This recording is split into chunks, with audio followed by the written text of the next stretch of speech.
In this lesson, we're going to cover the Info panel. You can open the Info panel by choosing Window and Info. The keyboard shortcut to open it quickly is Control-I on a PC and, of course, Command-I on a Macintosh. Now, the Info panel is probably my favorite panel of them all. This is partially because it's so often overlooked. On first glance, the Info panel simply gives us information about objects on the stage and our cursor position, but it actually does a lot more. Let's have a closer look. The first thing you might notice is that we have 4 numerical value boxes. We have width and height, and we also have X and Y position. And you've probably guessed that these apply to our currently selected object on the stage. You probably also noticed that these are very similar to what we have down here in the Properties Inspector. And this is true, they're exactly the same. Using these, we can precisely control the size and position of objects on our stage. All we have to do is change the value, and now the dimensions have changed. And the same thing goes for the position values. This gives us a lot more control than the control we have when we use, say, the Selection tool or the Free Transform tool. And I'm a bit of a perfectionist, so I like this. We can position our objects on precise whole pixel numbers. We also have something else in the middle here. We have a symbol position grid. And this is made up of 9 squares, but only 2 of them are selectable. These 2 selectable squares determine the registration point that's used for the X and Y values. They also determine the center point that our object is going to scale around if we change these values.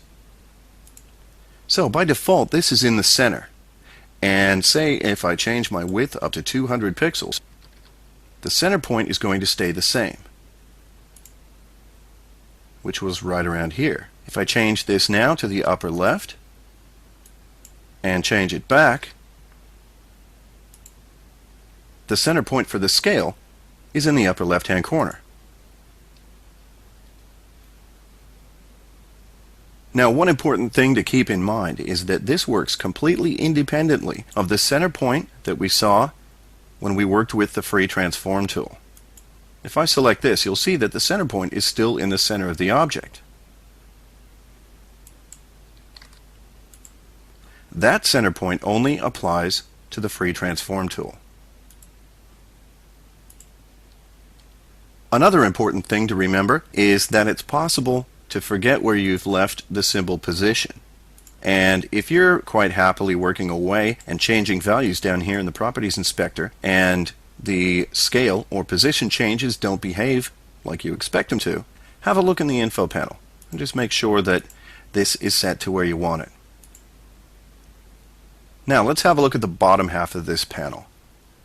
You'll notice as I move around the stage, this section on the left doesn't change. It doesn't tell us anything.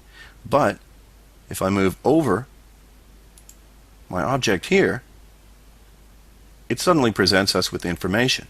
What it's doing is telling us the RGB and alpha values of the pixel directly underneath the cursor. And this fill has a red value of 153.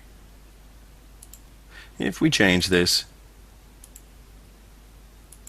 the results are updated. Now this works with fills as well as lines. So it's a good way to find out what color an object actually is. But there's a catch. It only works on solid fills. We can change this to gradient, and it doesn't really tell us anything. Another catch is that it does not work on instances of symbols from the library. That's what this thing is here. And as you can see, it tells us nothing. To find out the color of this fill, we need to edit the actual symbol. And I'm double-clicking to drill down inside the symbol, and now we can see the color value.